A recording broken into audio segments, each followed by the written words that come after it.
Assalamualaikum warahmatullahi wabarakatuh. Ananda, alhamdulillah kita bisa bertemu lagi dalam pembelajaran daring kita.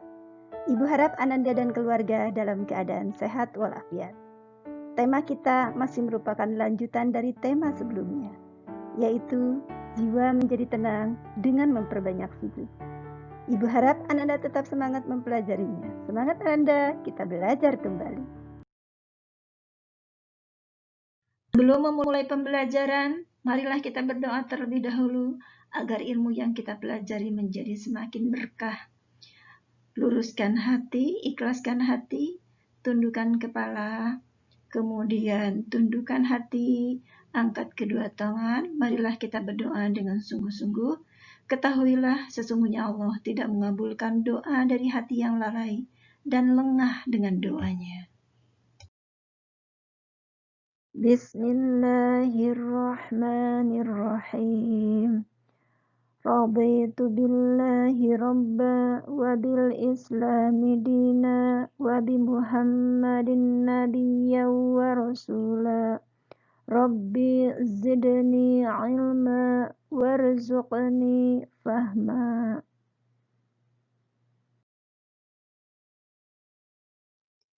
Ananda, sudahkah kita bersujud hari ini? Merendahkan diri kita di hadapan Yang Maha Kuasa, mengakui segala kelemahan kita, dan berharap sepenuhnya akan segala limpahan kasih sayangnya.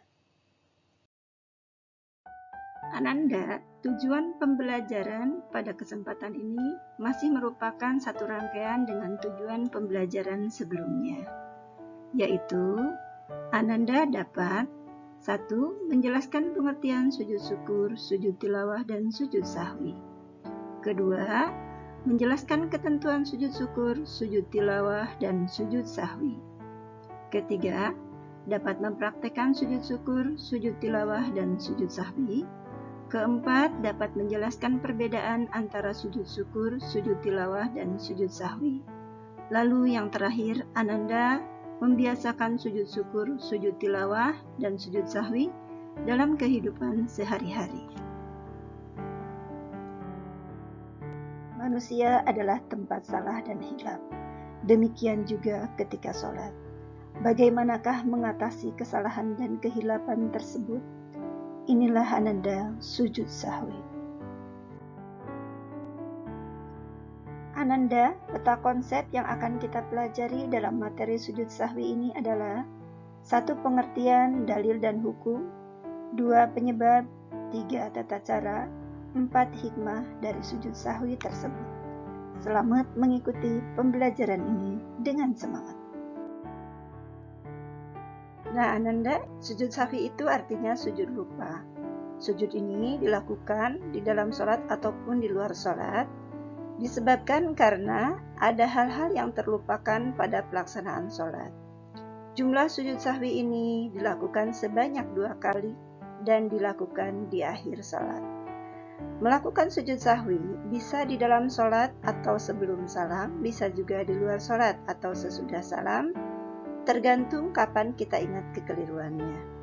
Hukum dari sujud sahwi ini adalah sunnah. Ananda, setiap perintah peribadatan di dalam agama kita, itu pasti ada dalil yang memerintahkannya, yang menjadi dasar hukum bagi pelaksanaan peribadatan tersebut. Dalil tentang sujud sahwi terdapat di dalam hadis Abdullah bin Buhainah radhiyallahu anhu. Bismillahirrahmanirrahim. Anna Rasulullah sallallahu alaihi wasallam qoma fi sholati zuhri wa alaihi julusun falamma atamma sholatahu sajada sajdatain. Fakabbara fi kulli sajdati wa huwa jalisun qabla ayyusallim. Wa sajadahuman nasu ma'ahu makana ma nasiya minal julus. Yang artinya, Rasulullah sallallahu alaihi wasallam pernah melaksanakan sholat zuhur, namun tidak melakukan duduk tasyahud awal. Setelah beliau menyempurnakan salatnya, beliau sujud 2 kali. Dan beliau bertakbir pada setiap akan sujud dalam posisi duduk sebelum salam. Beliau lakukan seperti ini sebelum salam. maka orang-orang mengikuti sujud bersama beliau sebagai ganti yang terlupakan dari duduk tasyahud awal. Hadis riwayat Bukhari nomor 1224 dan Muslim nomor 570. Dalam hadis yang lain yang diriwayatkan oleh Abu Sa'id Al-Khudri, Rasulullah Shallallahu Alaihi Wasallam bersabda, yang artinya, apabila salah seorang dari kalian ragu dalam salatnya dan tidak mengetahui berapa rakaat dia salat, 3 ataukah 4 rakaat, maka buanglah keraguan dan ambillah yang yakin.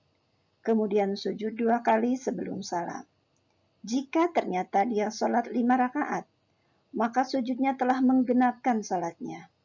Lalu jika ternyata salatnya memang 4 rakaat, maka sujudnya itu adalah sebagai penghinaan bagi setan. Hadis riwayat Muslim nomor 571.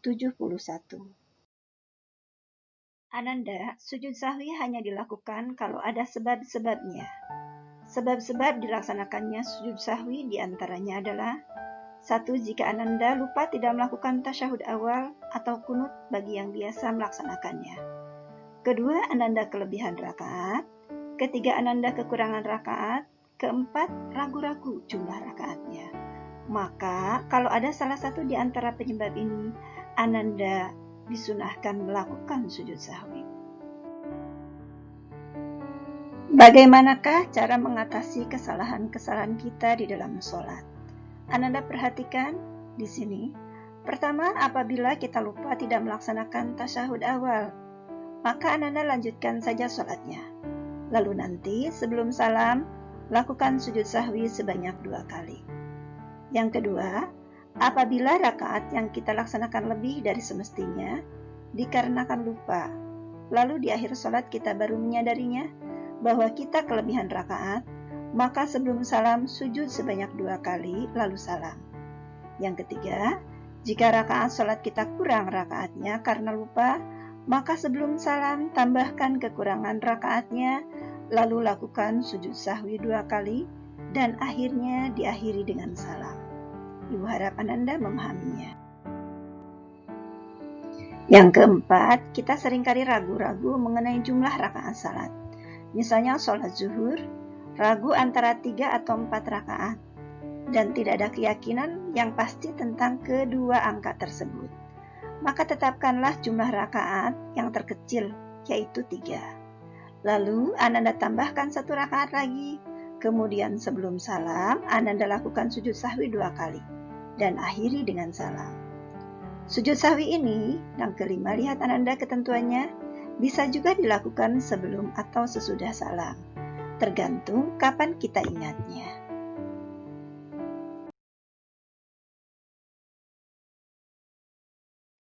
Inilah Ananda, 2 tempat agung di dunia yang sangat dirindukan umat Islam. Setiap orang Islam sangat merindukan tempat ini dan berharap bersujud di kedua tempat ini. Semoga di masa yang akan datang kita diberi kesempatan oleh Allah Subhanahu wa Ta'ala untuk merasakan nikmatnya sujud di kedua tempat ini. Amin ya Rabbal Alamin. Bagaimanakah cara melakukan sujud sahwi? Pertama, cara sujud sahwi sama seperti cara sujud dalam salat. Kedua, sujud sahwi dilakukan 2 kali, dipisah dengan duduk sejenak.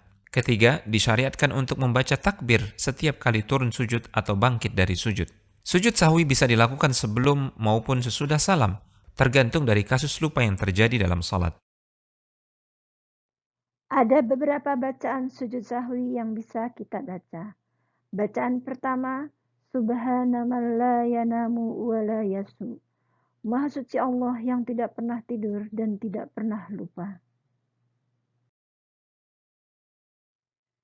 Kita juga bisa membaca bacaan sujud sahwi yang lain, yaitu Subhanakallahumma Rabbana wa bihamdika Allahumma gfirli. Maha suci Engkau ya Allah, Rabb kami, dengan segala pujian kepadamu, ampunilah dosa-dosaku. Anak ini dalam keadaan duduk tasyahud akhir. Dia melaksanakan sholat zuhur. Ketika duduk tasyahud akhir, dia baru menyadari bahwa dia tidak melaksanakan tasyahud awal. Ketika dia akan mengakhiri sholatnya, dia melakukan sujud terlebih dahulu sebanyak 2 kali, yaitu sujud sahwi. Perhatikan cara pelaksanaannya. Allahu Akbar. Subhanaman la yanamu wa la yashu. Subhanaman la yanamu wa la yashu. Subhanaman la yanamu wa la yashu. Allahu Akbar. Allahu Akbar. Subhanaman la yanamu wa la yashu. Subhanaman la yanamu wa la yashu. Subhanaman la yanamu wa la yashu. Allahu Akbar. Pada contoh sujud sahwi tadi, sujud sahwi dibaca dengan dikeraskan. Ini hanya untuk mencontohkan saja. Pada pelaksanaannya, doa sujud sahwi itu tidak dikeraskan. Fil alamin innaka hamidum majid. Allahumma inni a'udzubika min adzabi jahannam wa min adzabil qabr wa min fitnatil mahya wal mamati wa min syarri fitnatil masyihid dajjal. Assalamualaikum warahmatullahi. Assalamualaikum warahmatullahi.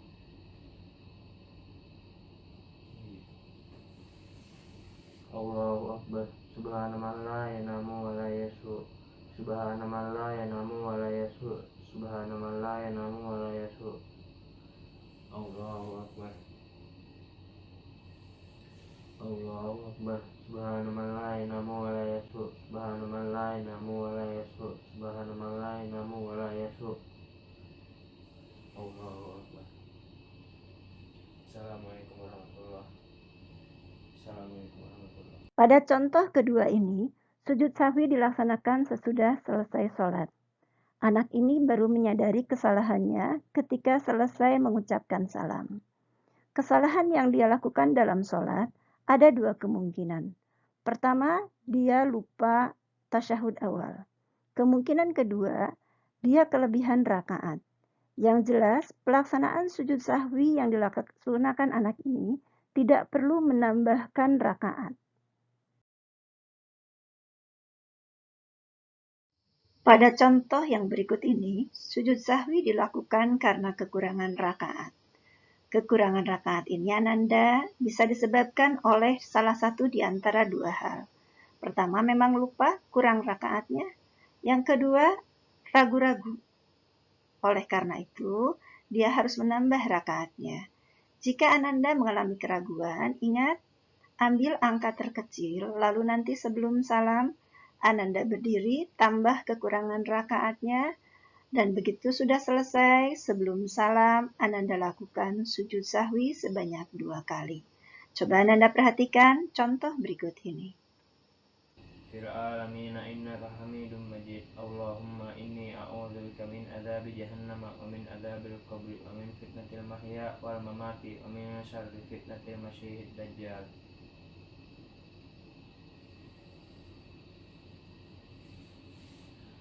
Allahu Akbar.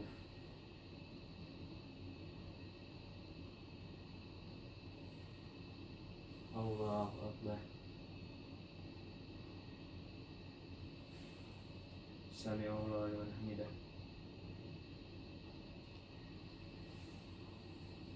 Allahu Akbar. Allahu Akbar.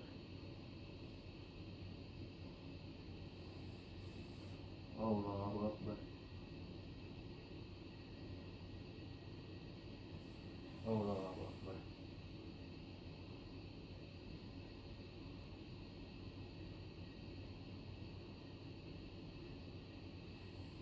Allahu Akbar. Subhanaman la yanamu wa la yashu. Subhanaman la yanamu wa la yashu. Subhanaman la yanamu wa la yashu. Allahu Akbar. Allahu Akbar. Subhanaman la yanamu wa la yashu. Subhanaman la yanamu wa la yashu. Subhanaman la yanamu wa la yashu. Allahu Akbar. Assalamualaikum warahmatullahi. Assalamualaikum warahmatullahi. Demikianlah anak ibu cara menambah kekurangan rakaat ketika kita lupa, kurang rakaat, atau ragu-ragu jumlah rakaatnya. Berdasarkan apa yang sudah kita pelajari tentang materi ini, kita lihat ada beberapa perbedaan di antara ketiga sujud yang disunatkan tersebut. Pertama, kita lihat dari penyebabnya. Sujud sahwi itu disebabkan lupa gerakan atau bacaan atau rakaat sholat. Sujud syukur itu disebabkan karena mendapat karunia atau terhindar dari musibah. Sedangkan sujud tilawah disebabkan karena membaca atau mendengar ayat-ayat sajdah. Yang kedua, berdasarkan jumlah sujudnya. Sujud sahwi itu 2 kali sujudnya. Sujud syukur jumlah sujudnya 1 kali, sujud tilawah juga 1 kali. Yang ketiga, berdasarkan pelaksanaannya. Sujud sahwi bisa dilaksanakan dalam sholat atau di luar sholat. Sujud syukur dilaksanakan di luar sholat, sedangkan sujud tilawah bisa di dalam sholat ataupun di luar sholat. Ananda, setiap perintah yang Allah perintahkan kepada manusia, pasti di dalamnya ada hikmah tersembunyi untuk manusia. Demikian juga dengan sujud sahwi. Apakah hikmah atau manfaat sujud sahwi buat manusia? Pertama, menyadarkan manusia bahwa manusia memiliki sifat lupa, sehingga dengan demikian manusia tidak memiliki sifat sombong. Yang kedua, menyadarkan manusia bahwa hanya Allah Subhanahu wa Ta'ala yang tidak memiliki sifat hilaf dan lupa. Ketiga, mendorong manusia untuk mengakui kesalahannya. Yang keempat, mendorong manusia untuk lebih bersungguh-sungguh ketika sedang salat. Dan yang kelima, melengkapi kekurangan salat kita yang terjadi karena kelalaian kita.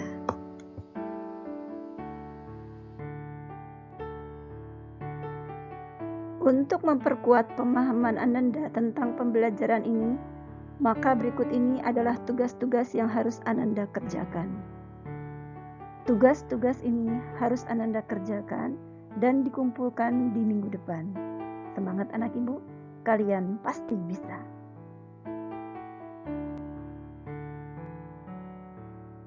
Ananda, materi yang kita pelajari ini merupakan bagian dari materi praktek ibadah. Oleh karena itu, untuk mengukur pemahaman Ananda, Ibu memberi Ananda tugas untuk mempraktekkan sujud sahwi, baik yang dilaksanakan sebelum salam atau yang kedua yang sesudah salam. Videokan lalu kirim ke Google Classroom kita. Ibu beri waktu 1 minggu saja dari sekarang, sebab doa sujud sahwi itu doa yang pendek. Ibu yakin Ananda bisa dan Ananda pasti bisa. Semangat ya anak ibu. Demikianlah Ananda pembelajaran kita hari ini. Ibu harap Ananda bisa memahaminya. Jika ada hal-hal yang Ananda tidak mengerti, Ananda bisa mengajukan pertanyaan dan dikirim ke Google Classroom kita atau ke WA grup kita. Untuk memperkuat pemahaman Ananda, silakan Ananda membaca buku-buku referensi lain yang sesuai dengan materi kita. Dan yang tak kalah pentingnya lagi Ananda, pembelajaran ini untuk dipakai dalam kehidupan kita. Maka mulailah membiasakan sujud-sujud sunnah ini. Percayalah, hati kita akan menjadi lebih tenang jika kita banyak mengingat Allah.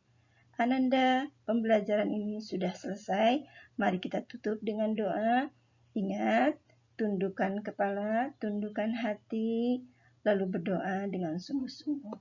Bismillahirrahmanirrahim. Subhanakallahumma wa bihamdika. Asyhadu an la ilaha illa anta astaghfiruka wa atubu ilaik. Alhamdulillahirabbil alamin. Demikian Ananda, Ibu harap Ananda di rumah selalu bahagia, sehat, dan jangan lupa berdoa agar pandemi ini segera berlalu. Assalamualaikum warahmatullahi wabarakatuh. Sampai jumpa di pertemuan berikutnya.